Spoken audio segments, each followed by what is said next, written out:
Hola muchachos, buenas noches.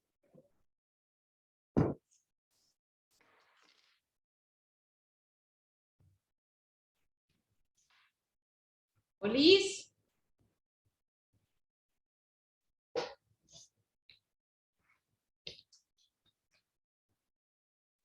Hola.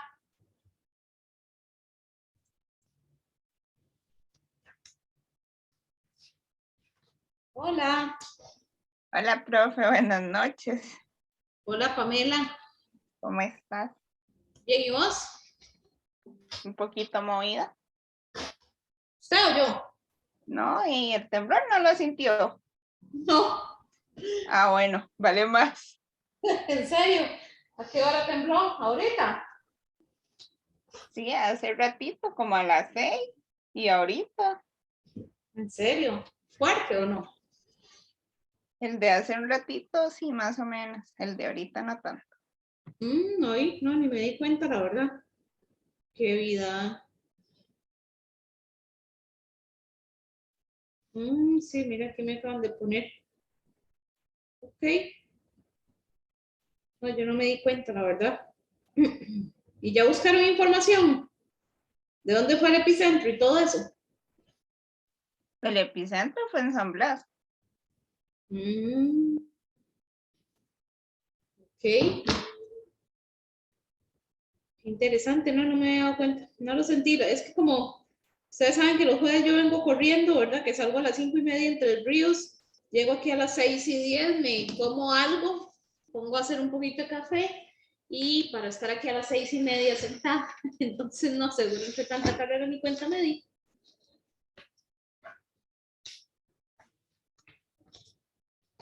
Bueno, vamos a ver. Eilan, buenas noches. Roy.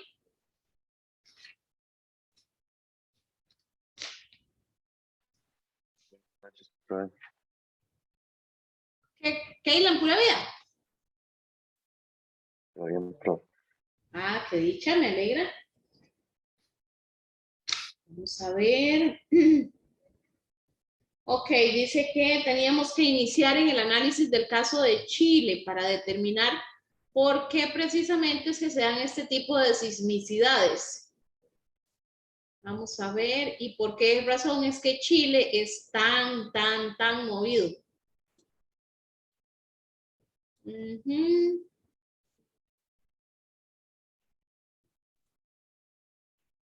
Ok, chicos, vamos a ver.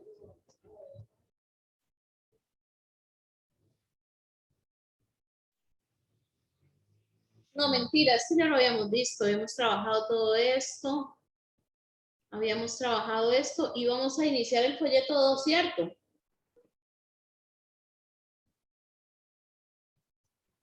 Sí, profe.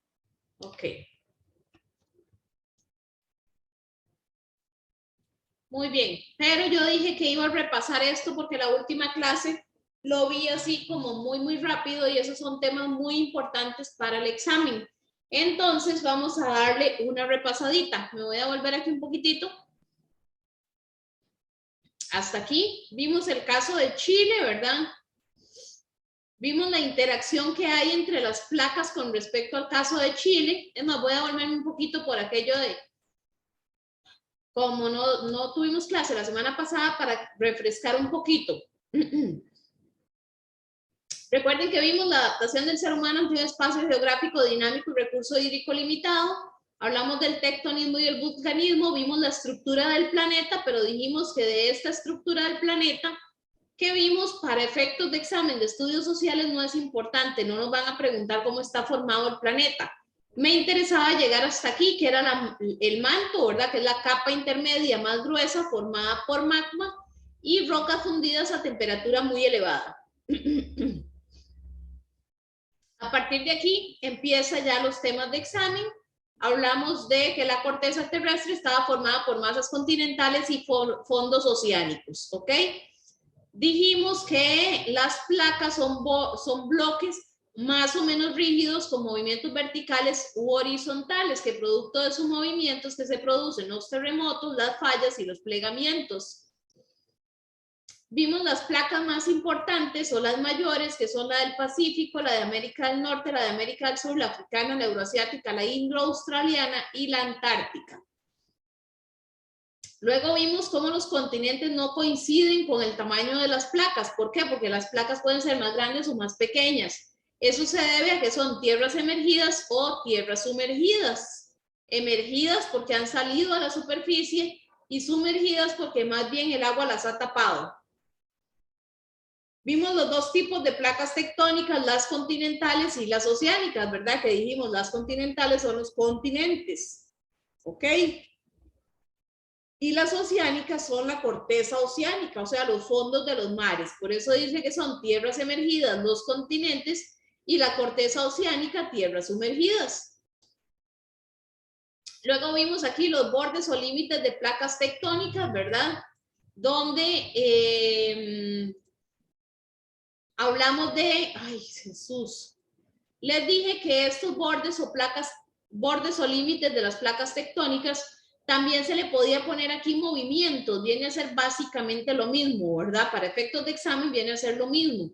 Límites divergentes es cuando las placas se separan. ¿Qué pasa cuando se separan? ¿Qué es lo que dice aquí? Al separarse estas placas, el material de los fondos oceánicos va a subir y si al tener contacto o el material de adentro, ¿verdad? Para no decir fondos oceánicos porque puede ser superficial, este material va a subir, la energía va a subir, va a liberarse por aquí y al tener contacto con el ambiente se va a solidificar y va a formar nueva corteza, ¿ok? Luego vimos el tipo de límite convergente, límite, borde o movimiento convergente, que es cuando las placas chocan, ¿ok? Pamela, ¿no escuchaste qué tipo de movimiento era? El temblor. No, profe. Ok. Nada más vi. ¿Nada más qué? Nada más vi, pero no escuché ni leí mucho, porque ya tenía que conectarme, entonces. Ajá. Vamos a ver.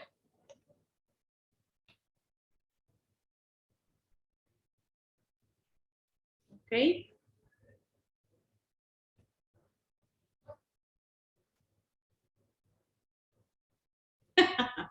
Vean aquí, por ejemplo, no dice el tipo de movimiento, pero en este tweet de Lopsy Cori lo tienen. Sí, profe. Ok, ven acá la fecha, 24/2/2022, dice que fue a las 6:29, ok, con 46 minutos y 6, con 46 segundos y 6 microsegundos, magnitud 3.18, profundidad 0.62 kilómetros, entonces quiere decir que este 3.18 se tiene que haber sentido muy fuerte, ¿verdad? Porque vean que la profundidad no fue tan grande, ¿verdad? Más bien fue muy superficial. Dice que el epicentro fue en las cercanías de Barrio Los Ángeles de Cartago, en Cartago obviamente, ¿verdad? Y por aquí uno de los comentarios dice, ya uno no puede ir al baño en paz. O sea, lo sacaron. ¿Ok? Profe, pero ese fue el segundo. ¿En serio? Sí, porque el primero fue a las 5:57. Ok. Dice que de una magnitud de 3.67, profundidad 1.19 kilómetros. Ok. El epicentro fue en las cercanías de San Blas. Ok. Ok. ¿Cuánto fue el epicentro, la magnitud? De 3.67. Ok. Fue el Pero primero. es que, ok, 3.67, pero ahí es a donde voy con que se siente muy, muy, muy fuerte por esa razón, ¿verdad? De que el epicentro fue muy, muy superficial. Entonces, al ser el epicentro muy superficial, aunque la magnitud sea baja, se va a sentir mucho, ¿verdad? Dios libre ese temblor, con una magnitud de 5 puntos y algo, porque hubiera sido desastroso. Ok. Bueno, listo, ya vieron mi Facebook.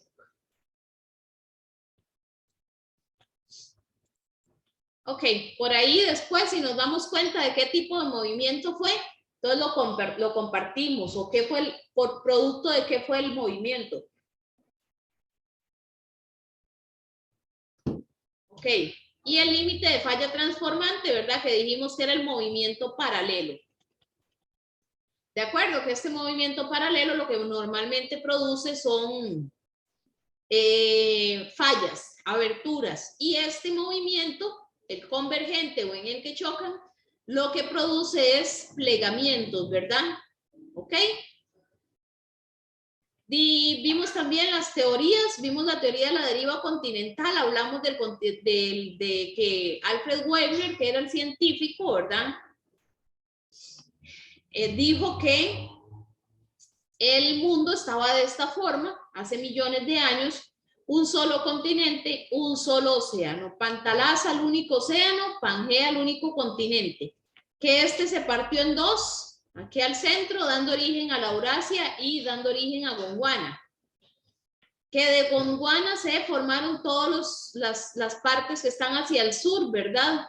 O se originó América del Sur, y de la Eurasia se originó todo lo que está en la parte norte. Que Euroasia sigue todavía unido, ¿verdad? Que sería esto de acá, que esto no está dividido, sigue unido, y que por acá teníamos el mar Tetis, que al ir África empujando hacia Euroasia, este mar Tetis se ha ido reduciendo y ahora se llama mar Mediterráneo. ¿Ok? Esa es la teoría de la deriva continental. Ahora, la teoría del despliegue marino, del fondo marino, es esto mismo básicamente, el límite de falla transformante. No, perdón, el límite divergente, ¿ok? Que dice que las placas se separan, que sube la lava y que al tener contacto con los fondos marinos, entonces esta se solidifica y va a ir generando más corteza oceánica. Y bueno, luego vimos la teoría de la tectónica de placas, que nos dice que el manto tiene una textura gelatinosa, ¿verdad? Y que sobre ese manto están las placas tectónicas que están por debajo de los continentes, o sea que sería manto, placas, continentes, ¿de acuerdo? Entonces estas placas están flotando sobre el manto y son las que producen los movimientos y son las que han producido la formación de la Tierra. Eso es lo que nos señalan estos científicos. Luego vimos que producto de estos movimientos de placas tectónicas o fallas en la corteza terrestre es que tenemos movimientos de la corteza que son conocidos como sismos, temblores y terremotos. Luego vimos lo que eran los mares y los tsunamis, los maremotos y los tsunamis. Aquí dimos el concepto de maremoto, aquí dimos el concepto de tsunami. Luego vimos por acá las medidas para prevenir los sismos antes del sismo, durante el sismo y después del sismo. Luego aquí teníamos un esquemita de eso mismo, de los movimientos, y un mapita de placas tectónicas. Luego vimos el caso de Chile, ¿verdad? Que dijimos que Chile era una zona completamente sísmica, producto de que está sobre estas placas tectónicas, ¿verdad? Sobre la placa sudamericana y sobre la placa de Nazca. Por acá tenemos la Antártica, que también nos está jugando una mala pasada. Y que generalmente estas placas lo que hacen es que chocan o se subducen una por debajo de la otra, ¿ok? Eso es lo que hace que Chile sea altamente telúrico, ¿ok? Además de que Chile, recuerden que está como en esta orillita, ¿verdad?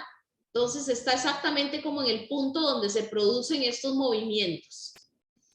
Dijimos que al subducirse una placa sobre la otra, se generan estas fosas, que les dije que vieran Nemo, se generan estas fosas o estos huecos acá, que esto se llama fosa marina, ¿ok? Que normalmente va a tener una presión más bien como de jalar, ¿ok?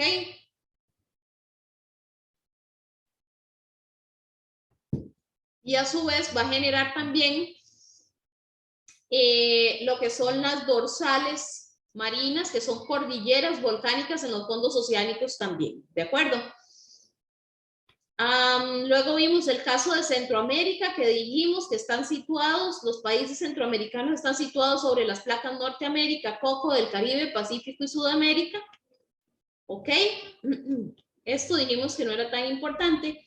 Vimos el mapa, cómo están ubicadas acá las placas, la placa del Coco, la placa del Caribe, la placa norteamericana, suramericana, la placa de Nazca y la placa del Pacífico por este lado. ¿Ok? Y tenemos por aquí, vean que esto es Suramérica, y por aquí tenemos Centroamérica. Vean aquí donde tenemos a Costa Rica, exactamente como en el centro de todo, ¿verdad? Entonces, eso es lo que sucede con Costa Rica y por eso es que los movimientos que normalmente sentimos, tenemos a la placa de Caribe con la de Coco siempre chocando una con la otra. ¿Cómo y por qué nos afectan los sismos? Vimos la vulnerabilidad social, entendiendo la vulnerabilidad como un riesgo al que estamos expuestos. Y sabemos que somos altamente vulnerables a los temblores, ¿verdad? Y que siempre vamos a ser vulnerables a los temblores. Eso no nos lo podemos capear. ¿Ok? Entonces, ¿qué debemos de hacer? Adaptarnos a ellos. Buscar las medidas para protegernos, para estar preparados, para saber qué debemos hacer después de un temblor y cómo recuperarnos, ¿verdad? Eso se llama resiliencia. Más adelante lo vamos a ver. La resiliencia es la capacidad, en palabras sencillas o como yo lo conceptualizo, es caernos en pedazos, juntar los pedazos, armarlos y volvernos a levantar. Eso es la resiliencia, tener esa capacidad para recoger los pedazos y volvernos a levantar y volver a funcionar. ¿Ok? Entonces, eso es lo que debemos de hacer después de un temblor o de un terremoto, ¿verdad? De pues empezar a recoger y volver a levantar nuevamente. Eso es resiliencia.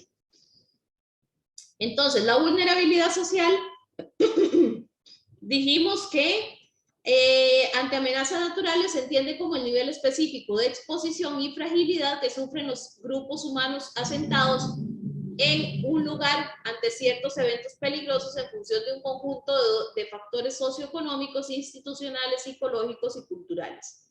Por aquí vimos los factores de vulnerabilidad físicos, donde dijimos que están relacionados a las condiciones específicas y de ubicación de los asentamientos humanos, la producción y la infraestructura, entendiendo asentamientos humanos como el lugar en donde se ubican los seres humanos para vivir, ¿verdad? ¿Ok? O para trabajar o para estudiar o demás, pero son asentamientos, ¿ok? Donde está la gente ubicada. Entre las condiciones específicas de estos asentamientos humanos se puede mencionar el uso de técnicas y materiales de construcción antisísmico. Entonces, ante estos factores físicos que van a ser la infraestructura, pensemos, ¿verdad? ¿Qué es lo que vamos a hacer? ¿Cómo vamos a buscarle solución a este asunto? Pues principalmente utilizando materiales de construcción antisísmicos, ¿ok? Y mejorar las técnicas, ¿verdad? Por supuesto.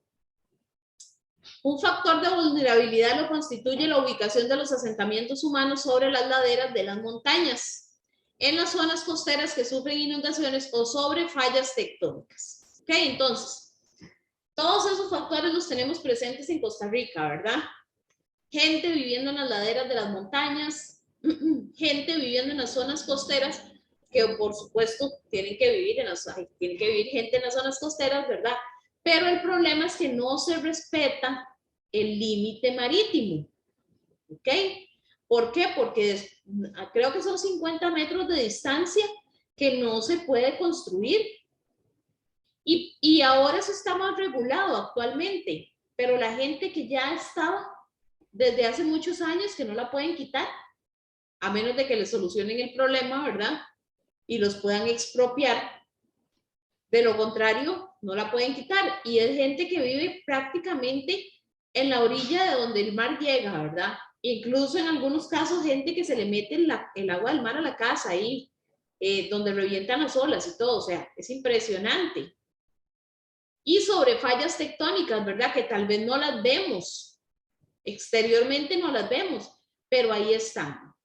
Entonces, eso era lo que les mencionaba la semana antepasada, que les decía que la municipalidad no solicita permisos de construcción y es para verificar todos estos datos, ¿verdad? Que su casita, que tanto le costó hacerla, años trabajando para poder construir su casita, y resulta ser que le vendieron un lote súper barato, y como le vendieron un lote súper barato, usted le metió un poquillo más de plata a la casa y se hizo una casota, y de repente viene una desgracia. Entonces, en eso consisten las fallas tectónicas o las venas volcánicas, que más adelante lo vamos a ver también. ¿Okay? Y esos estudios de construcción es precisamente para eso. Entonces, esos son factores físicos asociados, factores de vulnerabilidad asociados completamente a la parte física. Ambientales, dijimos que son aquellos que se relacionan con la manera de cómo una comunidad utiliza de forma no sostenible los elementos de su entorno, con lo cual debilita la capacidad de los ecosistemas para absorber sin problema las amenazas naturales, por ejemplo, la deforestación de una ladera.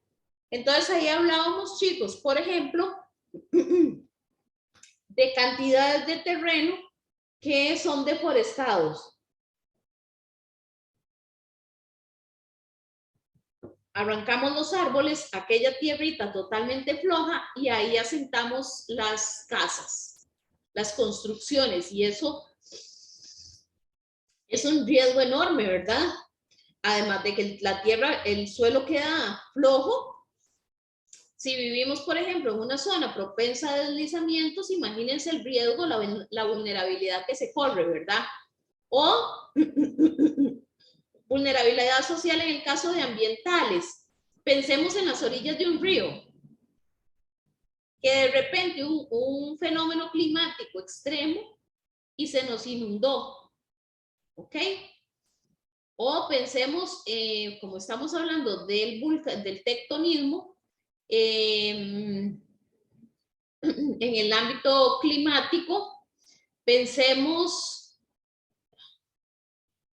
la construcción de nuestras casas en una zona que sea propensa más bien al efecto contrario, a que una montaña se pueda desplomar. ¿Ok? Todas esas cosas son vulnerabilidades en el ámbito ambiental. Económico se refiere a la ausencia o poca disponibilidad de recursos económicos de los miembros de una comunidad, como la mala utilización de recursos disponibles para una gestión correcta del riesgo. Entonces, no es lo mismo, chicos, una comunidad que esté organizada, que invierta económicamente en protegerse. Ahora, esa protección, esa inversión, no necesariamente tiene que salir del bolsillo de cada persona, ¿verdad? Si es una comunidad bien organizada, puede que hagan actividades y se recauden fondos para poder estar mejor preparados, o que sea una comunidad muy bien organizada y que acuda a otras instituciones como bomberos, como Cruz Roja, que lleguen y que nos den charlas, que nos den equipo incluso, ¿verdad? Si es una comunidad bien organizada y sabe cómo llegar a ciertas instituciones, hasta puede obtener algunos recursos, ¿ok? Uno de los ejemplos a señalar consiste en la pobreza como una de las mayores causas de la vulnerabilidad. Esto es parte aquí de la parte económica, ¿verdad? Refiriéndose propiamente a estas condiciones. Cuando el factor económico, la dificultad económica nos ahorilla a hacer este tipo de cosas, ¿verdad? Entonces a eso es a lo que se refiere esta parte de acá. Si hablamos de sociales, dice, se refiere a un conjunto de relaciones, comportamientos, creencias, formas de organización y maneras de actuar de las comunidades que las colocan en condición de mayor o menor grado de vulnerabilidad. ¿Ok? Entonces, cuando hablamos de este tipo de sociales y vemos aquí que dice creencias, comportamientos, podemos pensar en gente muy arraigada a sus casas, ¿verdad? Que porque esta fue la casa que me construyó mi viejito hace 50 años o 100 años y aquí fue donde la construimos, aquí fue donde vimos crecer a nuestros hijos, aquí fue donde chineamos a nuestros nietos y resulta ser que hay un factor de vulnerabilidad cerca, un factor de riesgo cerca y se le advierte y llega a Comisión Nacional de Emergencias y le dice, vea, no, necesitamos que desaloje la casita por esto y esto. No, esta es mi casita, yo no la voy a desalojar de ninguna manera, ¿ok? Interviene otra gente. Hola Dani, buenas noches, ¿de acuerdo? Bueno, ¿Okay? buenas noches, profe. Buenas noches.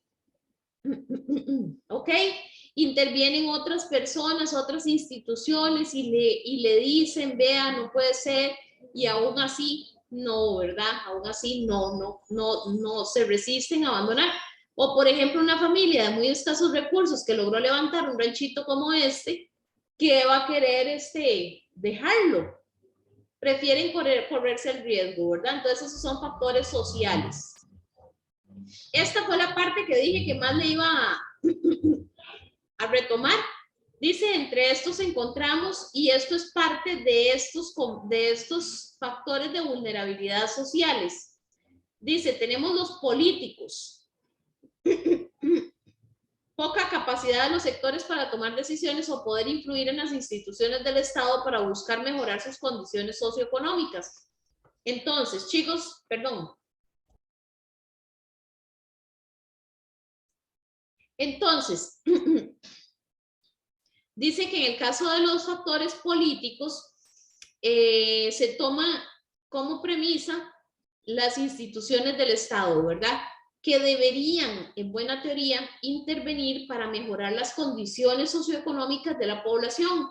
O sea, perdón, esta gente que vive aquí, en estos lugares, el Estado debería de ayudarles para que estas personas salgan de aquí. ¿Por qué? Porque es la idea de una sociedad desarrollada, ¿verdad? Que no existan este tipo de situaciones. Y más en factores de vulnerabilidad. Entonces, si tenemos, por ejemplo, un gobierno local, que sería el que le compete abordar todas estas problemáticas, si tenemos un gobierno local que es débil, que no se mueve, que no le preocupa tampoco, ¿verdad? Eso nos va a poner en mayor vulnerabilidad. Si hablamos de los factores educativos o de los factores sociales en el ámbito educativo, los contenidos y métodos de enseñanza no van de la mano con el contexto socioeconómico de la población. ¿Qué es lo que pasa? Vean que este tipo de conocimientos, de enseñanzas, nos lo ponen a nosotros a aprenderlo en octavo de colegio. ¿Ok? ¿Por qué? Porque una forma de preparar mejor a la población es a través del estudio. ¿Ok? Pero ¿qué es lo que pasa? Que esos métodos de enseñanza muy posiblemente no vayan con el contexto socioeconómico de la población. ¿Por qué? Porque les hablamos de construyan sus casas con infraestructuras o con materiales que sean antisísmicos y sugerimos un montón de cosas, ¿verdad? O el estudio nos sugiere un montón de cosas y resulta ser que la condición socioeconómica de la población no es la mejor como para poder hacer ese tipo de cosas, ¿verdad? Entonces no van de la mano. Una educación de calidad debe incluir aprendizajes de comportamientos que le posibiliten a la población en riesgo enfrentar, prevenir y minimizar los efectos de un desastre. Ahora, como les decía, dentro de los planes de estudio está abordar estos temas, pero en la mayoría de los casos y en los centros educativos no se abordan de la forma que debería de ser o es deficiente ese abordaje o ese conocimiento. ¿Por qué? Porque los centros educativos deberían de recurrir, como les decía, a instituciones que les ayuden, ¿verdad? Un Comisión Nacional de Emergencias, bomberos, fuerza pública, las municipalidades, Cruz Roja, todas esas son instituciones que tienen preparación para este tipo de situaciones y deberían de ser parte de la enseñanza de estas problemáticas y lamentablemente pues brillan por su ausencia. Si hablamos de ideológicas y culturales, se refiere a la visión, conceptos y prejuicios que poseen los hombres y mujeres sobre el mundo y la manera como se interpretan los fenómenos. Esto influye en las acciones para prevenir y enfrentar un desastre. Por ejemplo, creer que el origen de un desastre tiene que ver con la voluntad o castigo de Dios. ¿Okay? Entonces, eso lo mencionaba también el otro día en la clase, que eso va dirigido a gente muy,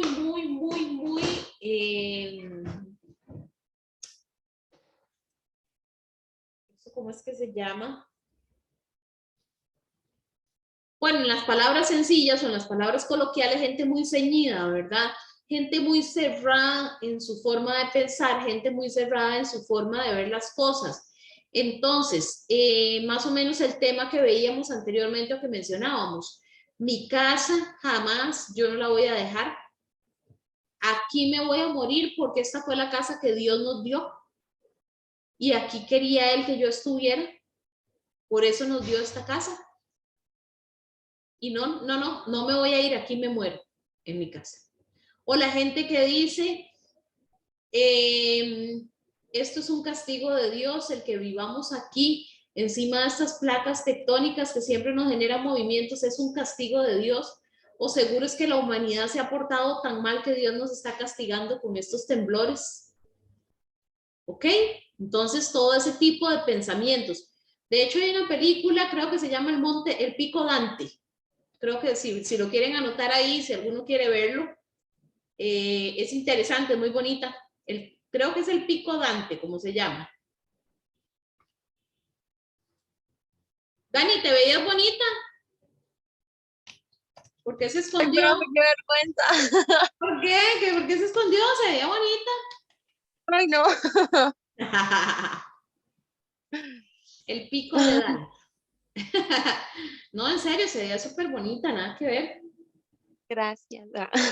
Y eso me pasó a mí, que estaba en clases de la universidad y estaba un grupo exponiendo y a mí se me abrió la cámara y yo iba en el carro ahí turisteando porque iba para la playa, ¿verdad? Y yo iba en la clase y se me había caído una uña y entonces yo iba pegándome la uña y estaban los compañeros exponiendo y yo ahí viéndome las uñas y esta cosa. Imagínate, y eso queda grabado para toda la vida, ¿verdad? Ese sí era de vergüenza, porque yo iba hasta con un pañuelo en la jupa y todo. ¿En serio? Imagínate. Ok, esta es la película que les digo, chicos, El Pico de Dante. Si quieren verla, es muy chiva, es una película muy bonita. Es de vulcanismo y se ve una escena que tiene mucha relación con este asunto de las ideologías, porque ella es una mujer divorciada, esta que está en la imagen, tiene unos hijos y tiene una suegra, y la suegra vive al pie de ese Pico de Dante, y el Pico de Dante es un volcán que está a punto de explotar. Entonces, la señora tienen que pasar el lago del volcán para poder llegar a la casa de ella. Y resulta ser que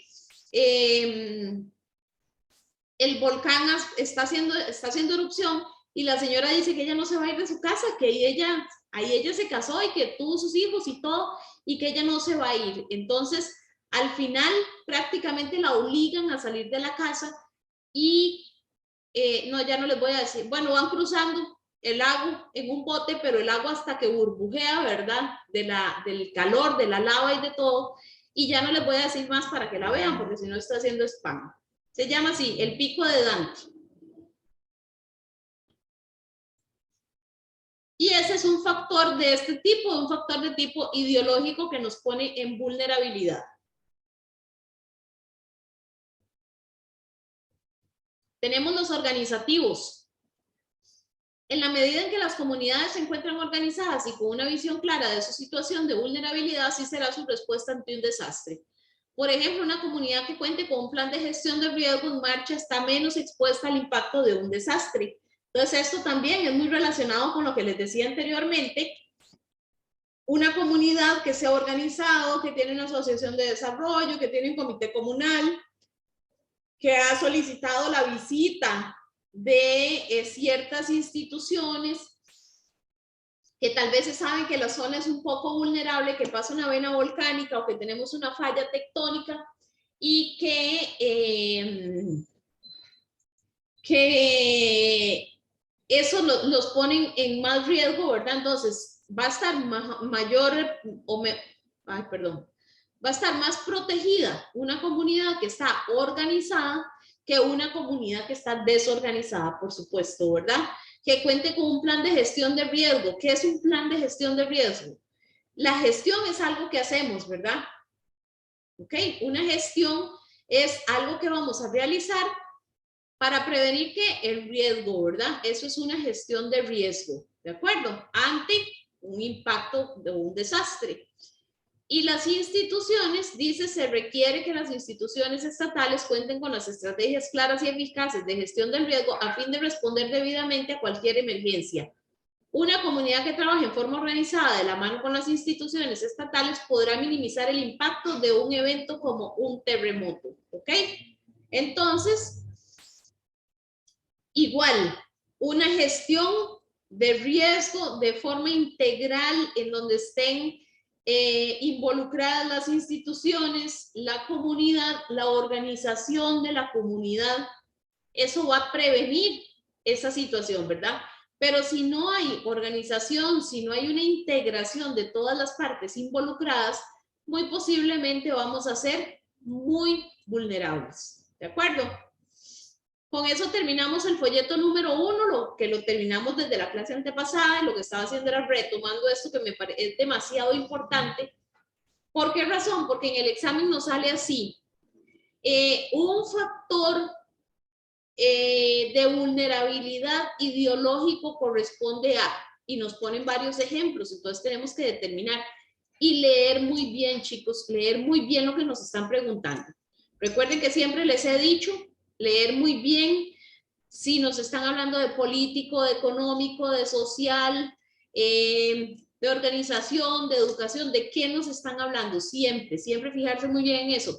Y si ustedes pueden, marquen el examen, no importa. Cuando ustedes van leyendo la pregunta, ustedes van marcando. Vamos a ver si me encuentro uno por aquí. Sí, rapidísimo. Digamos este.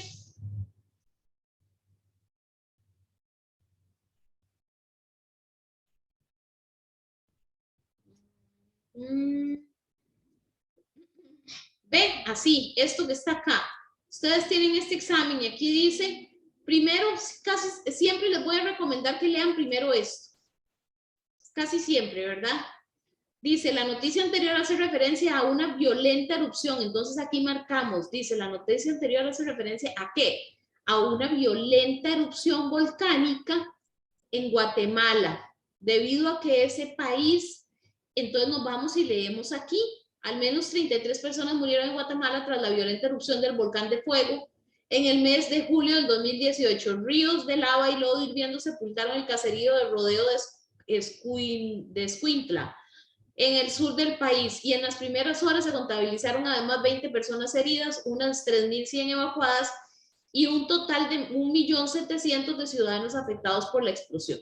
¿Ok? Vean que aquí de hecho lo que nos está haciendo es explicándonos lo que pasa o el evento que hubo, ¿verdad? Entonces dice, la noticia anterior hace referencia a una violenta erupción en Guatemala debido a que ese país, y tenemos que buscar la razón en estas respuestas, forma parte de las tierras más antiguas del continente americano, corresponde a vestigios o restos del subcontinente de Gondwana, representa un área geográfica que carece de la influencia del cinturón de fuego, se ubica en la zona de convergencia entre las placas Coco y Caribe, así como el cinturón de fuego del Pacífico. ¿Ustedes podrían darme una respuesta ahí? Según lo que hemos visto. Nos están hablando de Guatemala, ¿verdad? Yo diría que opción D, profesora. La opción D, esta. ¿Esa, Roy? Sí. Es correcto, muy bien, esa es la respuesta correcta, la D. ¿Ven? Entonces, a pesar de que no hemos visto que es el cinturón de fuego del Pacífico, ya podemos sacar respuestas en base a lo que leemos, ¿verdad? Y en base a lo que hemos visto, ¿ok? Pero siempre, chicos, recuerden muy bien, marquen lo que les están preguntando para que ustedes lo tengan más claro. Vamos a ver.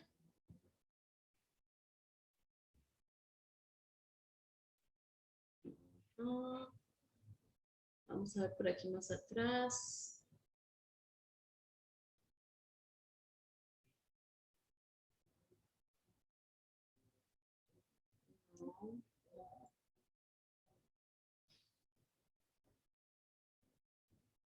Ok, vean aquí. ¿Cuál número de los anteriores corresponde a un factor político que propicia las variaciones espaciales? Cuando hablamos de espacial estamos hablando de espacio, ¿verdad? De lugar, variaciones de lugar en la vulnerabilidad de impacto ante los eventos de naturaleza sísmica y volcánica. Entonces resaltamos lo más importante. Entonces nos están preguntando cuál número de los anteriores corresponde a un factor político. Y nos vamos a buscar aquí las respuestas. Ausencia de estrategias claras y eficaces por parte de las instituciones estatales en materia de gestión del riesgo. Zonas propensas a deslizamientos de tierra, de lodo e inundaciones en áreas cercanas a zonas litorales. Edificaciones construidas sin respetar las normas sismo resistentes y con materiales inadecuados como el adobe. Espacios geográficos con terrenos llanos y grandes de planicies con la presencia de baja densidad demográfica. ¿Cuál sería ahí la respuesta correcta?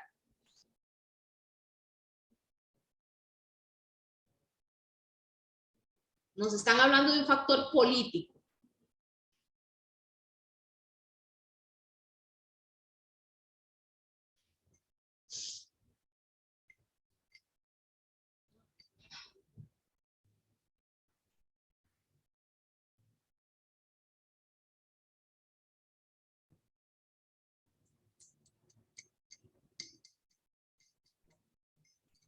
¿Cuál creen que pueda ser la respuesta correcta?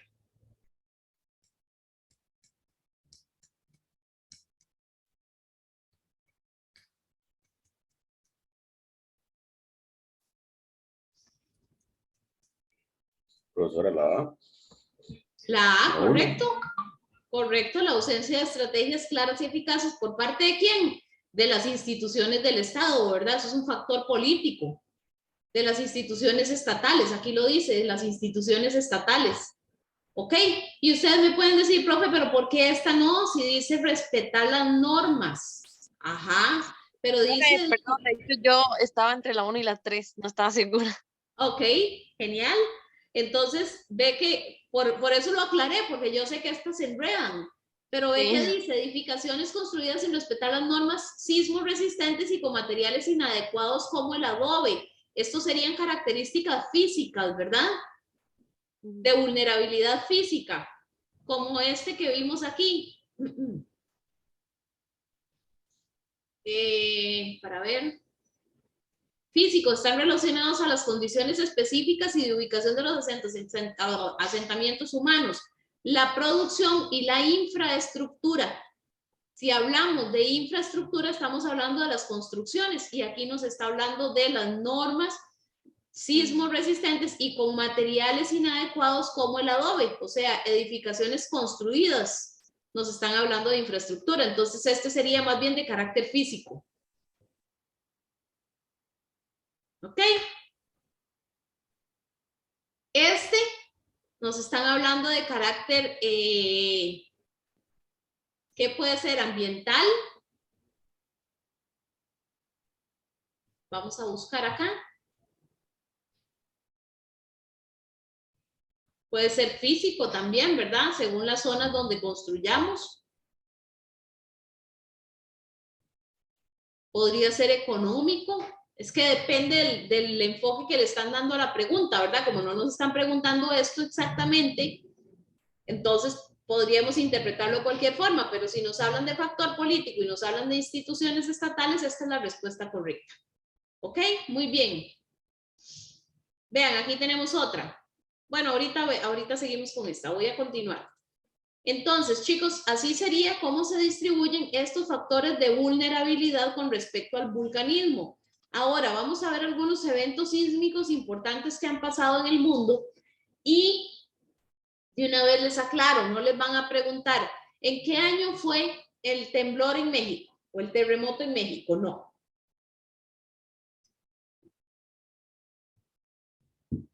Eso no lo preguntan así. Nos van a poner un ejemplo. Nos van a poner en el terremoto de Haití en el 2010 generó gran cantidad de muertes, generó gran cantidad de destrucción debido a la falta de materiales resistentes, debido a su vulnerabilidad por ser una isla y bla, bla, bla. ¿Cuál es una condición del país que permite tanta destrucción? Estoy inventando, ¿verdad?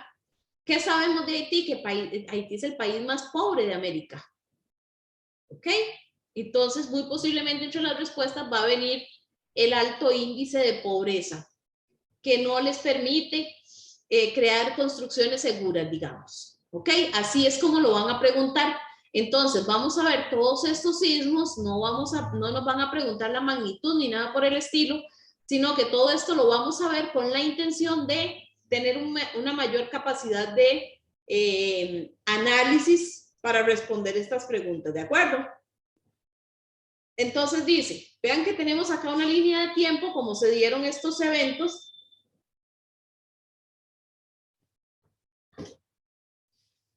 Dice 1985 en México, 2004 en Indonesia, 2010 en Haití, 2011 Japón, 2012 Costa Rica, 2015 Chile y 2015 Nepal. Ahora yo pregunto, Roy.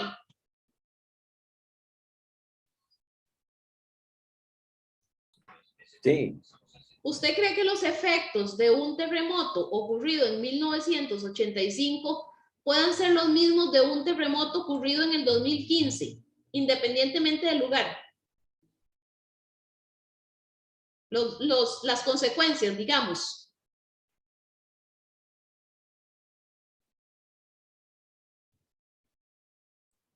La verdad que creo que no, No, jamás, ¿verdad?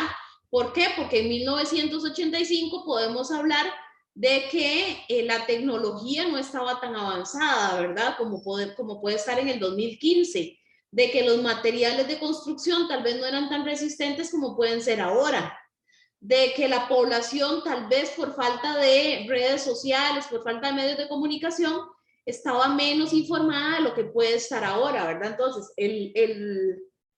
las consecuencias de un sismo en 1985 muy posiblemente pueden ser más catastróficas que un sismo ocurrido en el 2015. ¿Ok? Ahora, ¿ustedes creen que un terremoto, vamos a ver, Pamela, ¿usted cree que un terremoto en Japón va a tener las mismas consecuencias que un terremoto en Haití? No, profe. No, jamás, ¿verdad? Japón es un país súper desarrollado, ¿verdad? Con altas tecnologías. Además de ser un país súper propenso a los temblores y a los terremotos, igual que Chile, ¿verdad? Es altamente vulnerable ante los temblores y terremotos. Están muy bien preparados, su comunidad, su población está muy bien preparada y además un país rico. Haití es un país súper pobre, con infraestructuras muy débiles, con una población que a duras penas va a la escuela, menos va a estar preparada para este tipo de incidentes Entonces, todo ese tipo de cosas son los que tenemos que analizar para contestar estas preguntas del examen, ¿ok? Dice entonces, vean entonces los años, ¿verdad? La lineecita de tiempo que tenemos por acá. Y dice, en los últimos años se han presentado grandes terremotos y tsunamis que han afectado varios países en el mundo. Veamos los daños que se presentaron en estas poblaciones. Tenemos México, 1985. El terremoto ocurrió el jueves 19 de septiembre a las 7:19 de la mañana. Gracias a Dios que fue en la mañana, ¿verdad? Con una magnitud de 8.1. Esa magnitud es muy alta, chicos. Ahora, habría que ver qué profundidad tuvo, ¿verdad? El epicentro. Pero la magnitud de 8.1 es muy alta. Yo creo que nosotros hemos llegado como a 7, lo más alto. 7.1, por ahí anda, creo que lo más alto. Su duración fue de 2 minutos, durante los cuales 2 minutos, chicos, 2 minutos es una eternidad en un temblor, ¿verdad? Durante los cuales afectó principalmente la capital del país, siendo este el más destructivo de la historia de México. Su epicentro tuvo lugar en el Océano Pacífico frente a las costas de Michoacán. Entonces, si fue en el océano, ¿a qué se está expuesto también? A un tsunami, ¿no? A un tsunami, correcto. Si hay un epicentro en el océano, se está totalmente expuesto a un tsunami. Y vean que fue frente a las costas de Michoacán. Se produjo la destrucción de muchos edificios y viviendas, daños en las carreteras, tuberías y tendido eléctrico. Muchas personas murieron y desaparecieron. Hubo ayuda internacional para solventar esta situación, con equipos de rescate, entrega de medicamentos, ropa y alimentos, entre otras ayudas. Esto es un factor sumamente importante, social, es un factor social, es un factor de solidaridad que todavía tenemos los seres humanos. ¿Ok? Sea un país extranjero, sea dentro de nuestro país, siempre estamos abiertos a ayudar, ¿verdad? Siempre. Cuando nosotros hemos sido los afectados, siempre ha llegado ayuda internacional. Cuando los otro país ha sido el afectado de Costa Rica, también se envía ayuda internacional. Entonces, ese es otro factor importante para efectos de examen. Dice, en la actualidad México cuenta con un sistema de alerta sísmica mexicano, SASMEX, que monitorea la sismicidad en la costa del Pacífico del país, lo cual permite detectar el inicio del sismo y emitir una alerta inmediata en la capital y otras ciudades con 50 segundos antes de que llegue la onda sísmica. ¿Ok? Yo posiblemente me muero ahí cuando me llegue la alerta de que va a temblar, ¿verdad? O quién sabe cómo reaccionaría uno, ¿verdad? Sabiendo que va a pasar, por lo menos con unos segundos antes de tiempo, que le dé chance a uno de protegerse o algo, ¿verdad? Pero sí debe dar mucho miedo, pero son sistemas de alarmas y de alerta que pues pueden favorecer un montón en ese sentido, ¿verdad? De poder por lo menos agarrar a los chiquillos y jalarlos o protegernos o lo que sea, ¿verdad? Vamos a ver.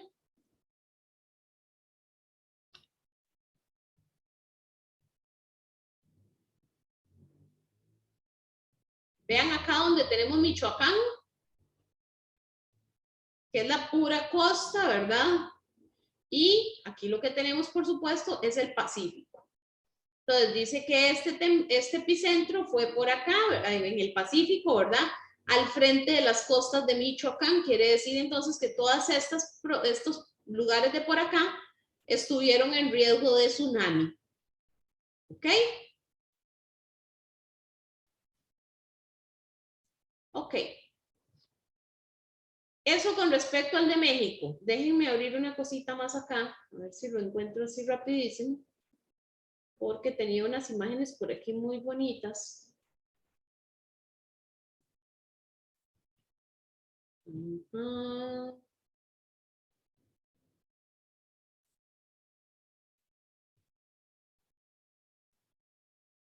Oh Dios, no me acuerdo dónde lo guardé. A ver si lo encuentro aquí.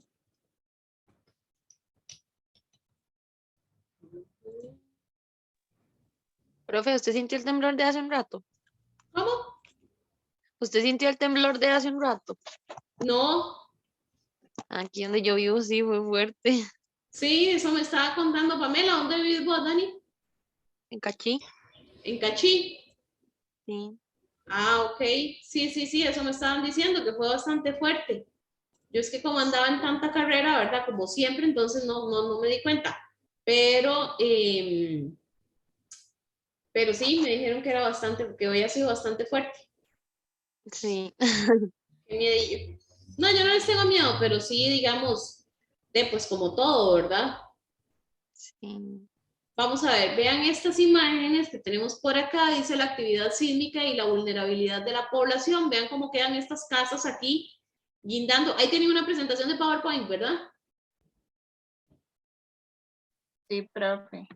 Vean estas casas, cómo quedan guindando, vean las carreteras totalmente destrozadas. Vamos a ver si tenemos por acá, vean los factores físicos, ambientales, económicos, sociales, ¿ok? Lo que es un sismo, por ejemplo.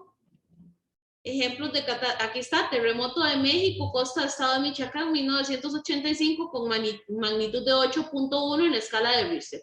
Vean por acá, por ejemplo, cómo quedaron estos edificios, estos lugares, y veamos el tipo de infraestructura, ¿verdad? Que era, y que estamos hablando de 1985, ¿verdad? Incluso vean los carritos y todo, que es todo como más viejito. ¿Ok? Entonces, para que vayamos teniendo un poquito más claro eso. Me voy para el folleto de nuevo y nos vamos a el de Indonesia en el 2004. ¿Ok? Dice, se produjo un maremoto, sismo debajo del mar, que generó un tsunami que se propagó por el sureste asiático hasta las costas orientales africanas. Esto sucedió el 26 de diciembre, en el 2004, ¿verdad? Por supuesto, a las 7:52 de la mañana. La intensidad inicial fue de 9.1, oigan, 9.1, y se incrementó gradualmente en la escala de Richter, o sea que empezó en 9.1 y de ahí fue subiendo la intensidad. Hubo más de 230,000 personas muertas, además de destrucción de viviendas, hoteles y carreteras a nivel internacional. Se dieron muchas donaciones económicas, además de medicamentos, equipos médicos, entre otras ayudas. Ok, veamos aquí. Pueblo en la costa de Sumatra en ruinas debido al tsunami. Vamos a ver si lo encontramos por aquí. Primero que todo aquí. Indonesia. Vamos a ver por dónde tenemos aquí Indonesia.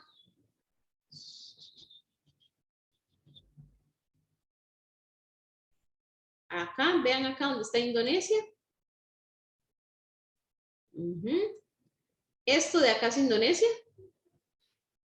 Ahí. Esto es Indonesia, ¿verdad? Vean que es como una isla. Y lo que se dio fue un tsunami, ¿verdad? Un terremoto en el fondo marino y se genera un tsunami. Dice que incluso, acá dice, hasta las costas orientales africanas. ¿Cuáles son las costas orientales africanas? Son estas. Vean hasta dónde tuvo magnitud, que estas son costas orientales africanas. Desde acá, ¿ok? Ahora vamos a ver en el PowerPoint si encontramos esto.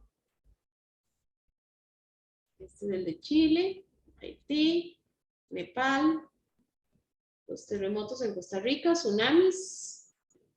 Tsunami, este es Sumatra, la costa de Sumatra, vean. Uno de los tsunamis más devastadores registrando olas de hasta 40 metros de altura producido por un movimiento telúrico de magnitud 9.1 en la escala de Richter. Según informes de la ONU, este tsunami provocó 227,000 muertes en 14 países, resultando los más afectados Indonesia, Sri Lanka, la India y Tailandia.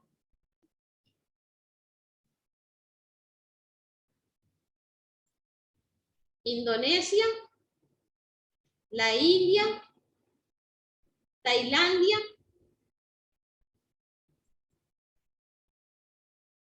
y Sri Lanka tiene que estar... Bueno, tiene que estar por esta zona de acá. Tal vez si lo abrimos un poco más se vea. Bueno, la cosa es que vean acá entonces Indonesia. Aquí está Indonesia, la India, Sri Lanka. Vean la clase de magnitud que tuvo este maremoto, ¿verdad? Para que llegara hasta todos estos puntos, incluso aquí, ¿verdad? Que dijimos que es la zona oriental del continente africano. ¿Ok?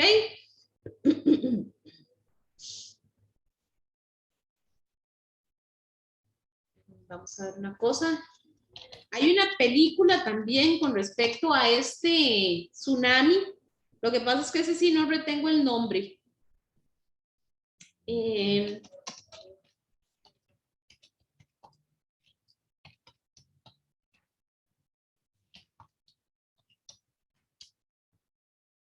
Veamos acá un poco de imágenes también. Vean cómo quedó esta cosa. Y si buscamos videos, ahí encontramos videos, ¿verdad? Que es todavía más impresionante. Este dura, vamos a ver dura 3 minutos.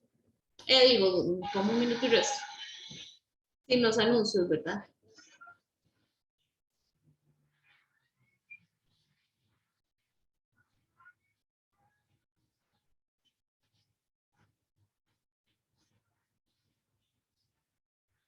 Vean, muchachos. Bueno.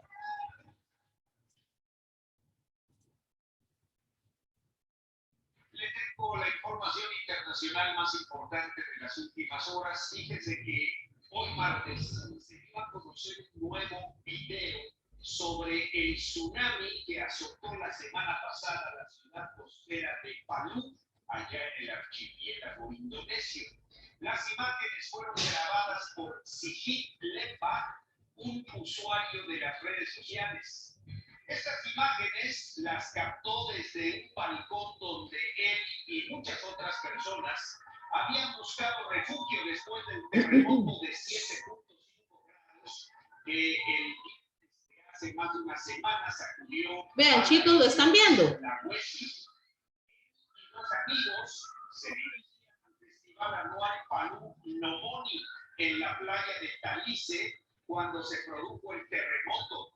Hasta el momento la cifra de muertos ya es de 1.948 personas. Ok. ¿Lo vieron, chicos? Sí, profe. ¿Y se escucha? Sí. Ok. Genial. Bueno, entonces eso es, si ustedes se ponen ahí a investigar en internet y a buscar videos, ahí pueden ver una gran cantidad de videos. Y como les digo, hay una película, lo que pasa es que no me acuerdo cómo se llama, pero la pueden buscar también ahí en Google si quisieran verla, es muy impactante. Tenemos también el desastre en Haití, ¿verdad? Entonces dijimos que esto en el archipiélago indonés y vimos cómo hubo 230,000 personas muertas, destrucciones de viviendas, hoteles, carreteras, ¿ok? Y que hubieron muchas donaciones también. En el caso de Haití, chicos, como les decía, Haití lo que sucede es que es muy, muy, muy pobre. Es un país en América demasiado pobre, costero, ¿verdad? Por supuesto, una isla. Y lamentablemente, pues Haití, pobrecitos ellos, pero están por todos lados, les dan durísimo, ¿verdad? Digamos. Entonces tenemos que ocurrió el 12 de enero del 2010, ¿verdad? De ese año, a las 2:53 de la tarde, hora local, con una magnitud de 7.3 en la escala de Richter, dice que este país se localiza sobre la placa del Caribe y tiene un sistema de fallas, por lo que son frecuentes los temblores, porque tiene sistema de fallas. Este terremoto tuvo su epicentro a 15 kilómetros de Puerto Príncipe. En este evento hubo más de 300,000 muertos, siendo muy afectado este país debido a sus condiciones de pobreza extrema. Esto es sumamente importante de recordarlo, chicos, que la pobreza es el factor de mayor vulnerabilidad que tiene Haití. Y la debilidad de sus construcciones y la falta de recursos para la recuperación. Entonces, digamos, la capacidad de recuperación que puede tener una Indonesia o que puede tener México, jamás nunca va a ser la misma capacidad que tiene Haití, ¿verdad? Dice que se presentaron destrucciones en muchos edificios como escuelas, viviendas, hospitales, en carreteras y en los servicios de electricidad, agua y las telecomunicaciones. ¿Ok? Hubo mucha ayuda internacional por medio de donaciones económicas y enviaron médicos, rescatistas y especialistas en salud para atender a las personas con enfermedades transmisibles como la diarrea, entre otras. Este es otro factor súper importante que tenemos que analizar aquí, chicos. El factor salud después de que pasan este tipo de eventos. ¿Por qué? Porque muy posiblemente las carreteras se vean interrumpidas. Muy posiblemente las comunidades se vean incomunicadas. ¿Ok? Los servicios públicos se vean interrumpidos. No va a haber luz, no va a haber agua, no va a haber teléfono, no va a haber internet. ¿Ok? Después de un evento de este tipo. Y si todo esto pasa, ¿cómo llevamos ayuda? ¿Cuántos días pueden pasar las personas sin tomar agua potable? Eso va a causar muertes. ¿Cuántos días pueden pasar las personas pues haciendo sus necesidades físicas sin lavarse las manos, por ejemplo? Y eso va a generar enfermedades, ¿verdad? Entonces, este es otro factor muy importante que debemos de tener en cuenta en estos aspectos, ¿ok? Aquí lo tenemos, el de Haití, vean. Ahí. Ok, con magnitud 7.0 escala de Richter, Puerto Príncipe 2010, y vean cómo quedó totalmente destrozado esto, ¿verdad? Producto de este movimiento. Ok.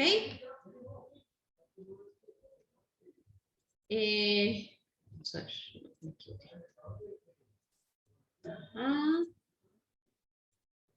Nos vamos a Japón, 2011. Vea que ya no son tan lejanos en el tiempo, ¿verdad?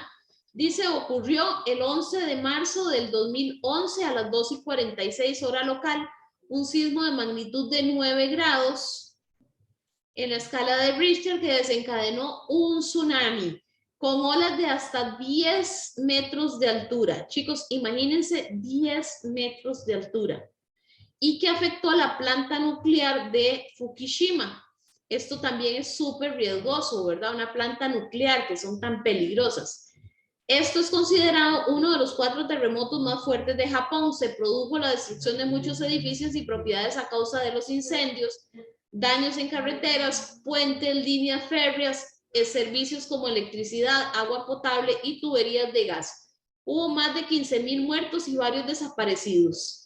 Se recibieron ayudas internacionales, se enviaron donaciones económicas, equipos de búsqueda y rescate, expertos en accidentes nucleares. ¿Ok? Alimentos y diversos artículos para solventar la situación. Japón es altamente vulnerable a la afectación de terremotos y tsunamis debido a su ubicación en el límite de las placas Euroasiática y Pacífico. ¿Ok? Vamos a ver acá. La euroasiática la teníamos como por aquí. Esta es la placa euroasiática. ¿Ok? Y la Pacífico es aquí, esta de acá. Y Japón es este pedacito de aquí. Entonces vean, esto es Japón, esta es la placa euroasiática y aquí tenemos la placa Pacífico. Entonces vean cómo estamos. Y Japón está exactamente en el borde de estas dos. Pasa el mismo caso de Chile, ¿verdad? Que estaba sobre el puro borde, entonces es altamente vulnerable. Además de eso, que tienen también el factor del cinturón de fuego del Pacífico, que más adelante lo vamos a ver. Dice, este país cuenta con un sistema de alerta de sismos que consta de 1,000 sismógrafos instalados en el archipiélago japonés, los cuales detectan el epicentro, la magnitud y la intensidad del sismo y alertan a la población minutos o segundos antes de que perciban el terremoto. ¿Ok? Entonces vean cómo en este caso, pues la diferencia que podemos imaginar o que podemos evidenciar entre un país como Japón y un país como Haití, ¿verdad? Vean que tienen más de 1000 sismógrafos, mientras que los pobres haitianos están a la suerte de Dios, ¿verdad? ¿Ok? Vamos a ver aquí. Japón.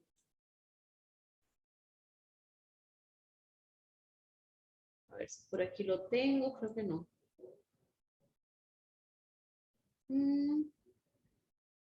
Terremoto de Japón, ajá, es este. Miyagi y Fukushima en el 2011 con una magnitud de 9.1 en la escala de Richter fue el terremoto más potente sufrido en Japón hasta la fecha, así como el cuarto más potente del mundo, de los cuales de los últimos 500 años. El epicentro del terremoto se ubicó en el mar frente a la costa de Honshu. Este tsunami con olas de 40.5 metros causó 15.893 muertos y tantos desaparecidos y tantos heridos. Vean lo impactante de esto, chicos, de esta imagen. Cómo estas olas se levantan e impactan las costas, ¿verdad? Ahora, recordemos que estas olas se levantan porque tal vez el epicentro es como, ay, santo Dios, tal vez el epicentro es como por allá adentro, ¿verdad? Al fondo y empieza a vibrar y a vibrar y a vibrar y a vibrar y a vibrar y lo que hace es que va levantando las olas hasta que vienen y pegan acá. Así es como se produce un tsunami.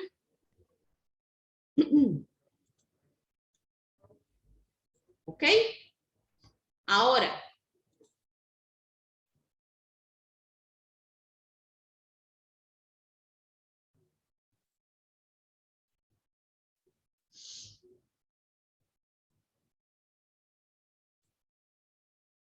Japón, vean aquí, Japón, ¿dónde está? ¿Ok? Y acá precisamente es que tenemos el borde de estas placas. Muy bien.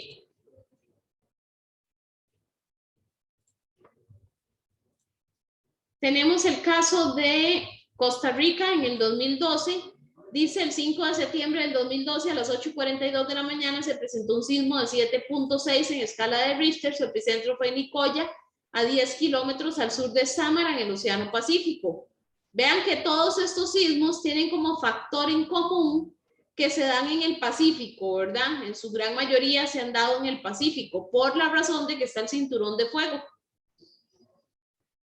Aunque se sintió en todo el territorio nacional, sus mayores efectos se dieron en Nicoya, Santa Cruz, Nandayure y Samara. Esto originó a raíz la subducción de la placa de Cocos en la Caribe. ¿Ok? Este se originó a raíz de la subducción de la placa de Cocos en el Caribe. ¿Qué era la subducción? ¿Quién lo dice? ¿Cuál es el fenómeno de subducción? ¿Qué hacen las placas?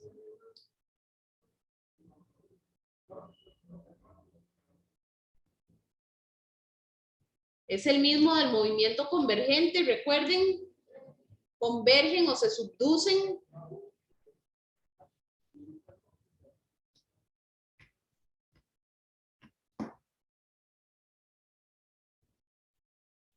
Chicos.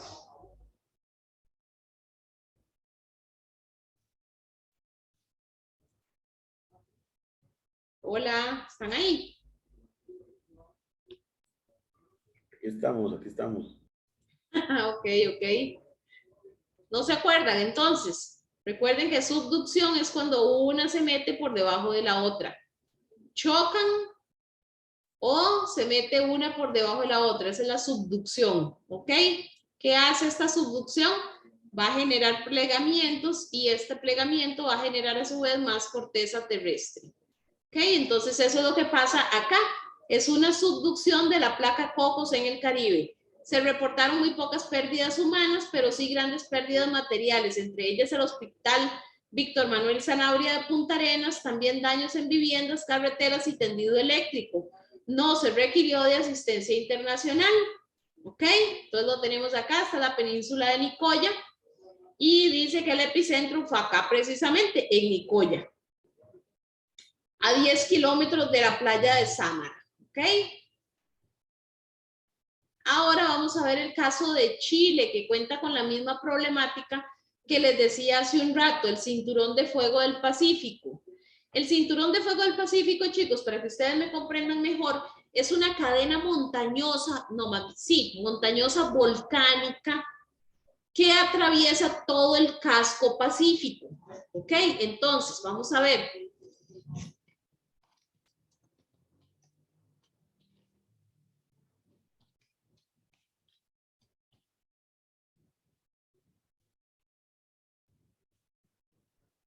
Vamos a ver.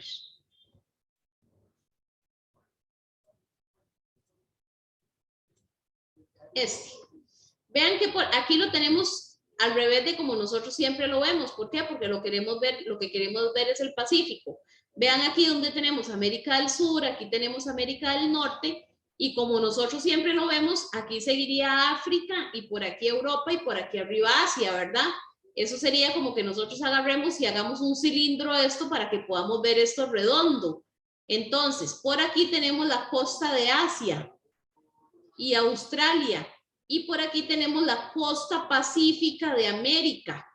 ¿Ok? Entonces, toda esta línea en rojo que ustedes ven acá es una cordillera volcánica que bordea todo el Pacífico. Este es el Océano Pacífico. ¿De acuerdo?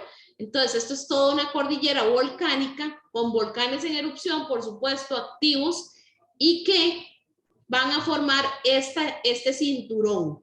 Esto está a su vez aliado, no, va a estar en dinámica con las placas tectónicas o con los bordes de las placas tectónicas. Entonces vean, por ejemplo, aquí tenemos Centroamérica. Este es el cinturón de fuego del Pacífico que pasa por Centroamérica. Parte del cinturón de fuego del Pacífico, en el caso de nosotros como país, tenemos que pensar en el volcán Arenal, en el volcán Poás, en el volcán Turrialba, en el volcán Irazú, en el volcán Miravalles, en el Tenorio, en el Rincón de la Vieja. Todos los volcanes de la cordillera volcánica de Guanacaste, de la cordillera Tilarán, de la cordillera volcánica central, toda esa cadena montañosa volcánica es parte de este cinturón de fuego del Pacífico. Entonces tenemos por debajo de nosotros la placa Coco y la placa Caribe, y además tenemos el cinturón de fuego del Pacífico, que siempre está en constante dinámica. Eso es lo que pasa, por eso es que en el Pacífico es donde más se ve influenciado el asunto por los temblores y los terremotos. ¿Ok? Más adelante vamos a hablar mejor de ese cinturón de fuego del Pacífico. Dice Chile 2015. El 16 de septiembre del 2015 a las 7:54 p.m.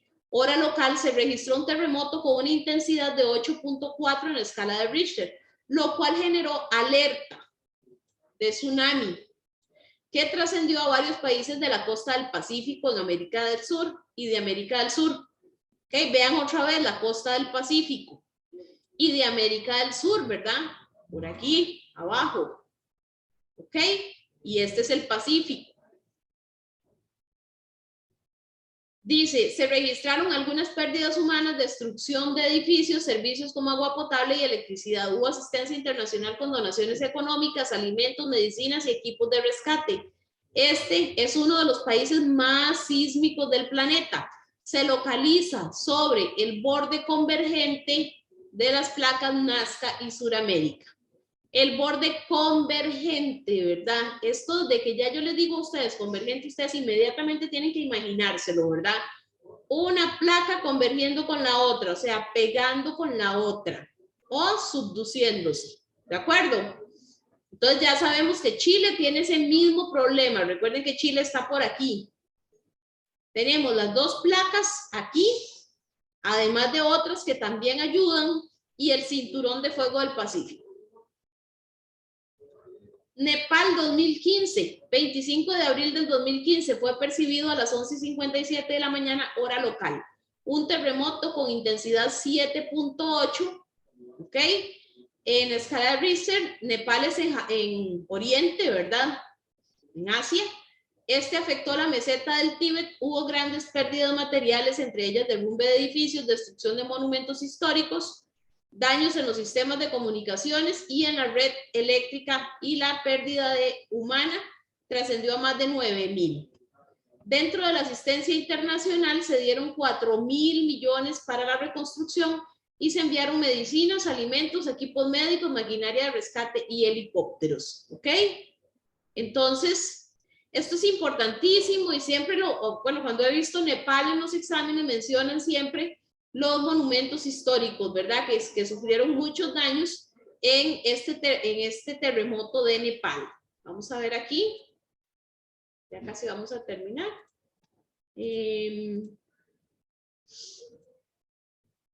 Acá tenemos el terremoto de Nepal. Vean los monumentos históricos, ¿verdad? Y que sufrieron gran destrucción, además de la gran destrucción que tuvo el país como tal. Vamos a buscar aquí, Nepal.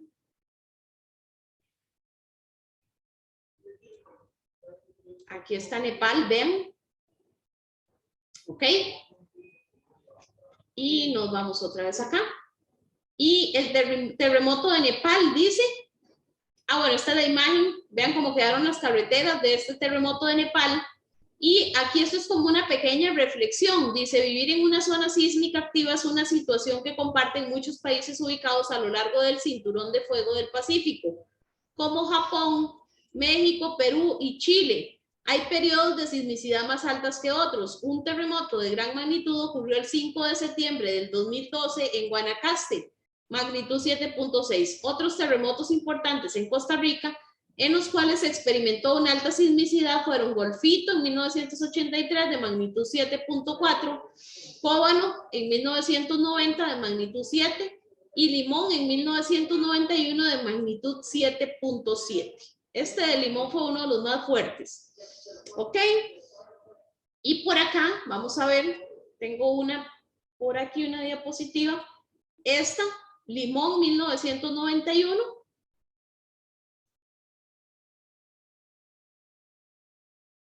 Ajá. Ay, caramba, ¿eh?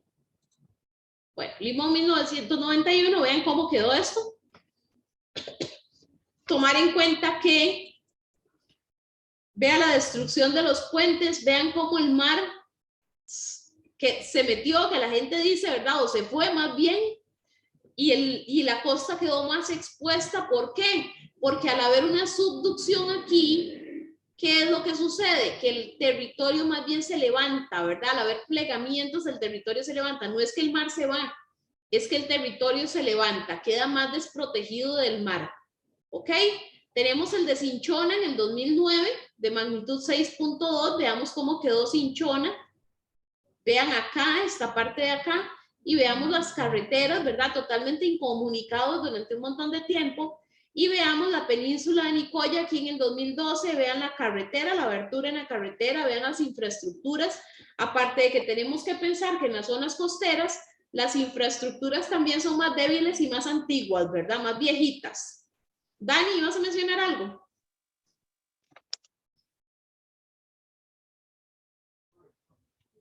No, con dedazo, Dani. Sí, profe. Okay. Ok, chicos, entonces esa es la dinámica de algunos terremotos que hemos tenido a lo largo del tiempo y que han sido muy impactantes para la humanidad, que la gente ha sufrido grandes consecuencias, ¿verdad? Físicas, económicas, sociales, psicológicas, en su salud incluso, ¿verdad? Cuánta gente que ha muerto por un infarto, porque por un terremoto o una cuestión así. Cuánta gente ha perdido su familia por un evento sísmico, ¿verdad? Pero principalmente, chicos, por no tener la cultura de protegernos en un sismo, ¿verdad? De estar prevenidos, de estar preparados en un sismo, ¿verdad? Por no tener un plan de riesgos, de gestión de riesgos y todo este tipo de prácticas que podemos realizar para prevenir los desastres de un sismo sabiendo que somos altamente vulnerables. La próxima semana, si Dios lo permite, vamos a trabajar vulcanismo, si mal no recuerdo, en el folleto número 3, que ya se los voy a compartir de una vez para que tengan tiempo de imprimirlo. Vamos a ver, es este.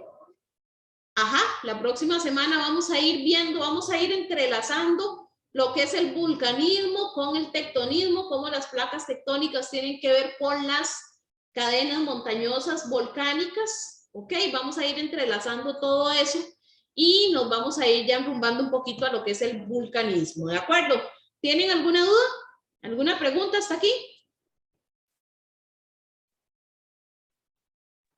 No, profe, todo claro. ¿Ok? Roy. Todo claro, profesora.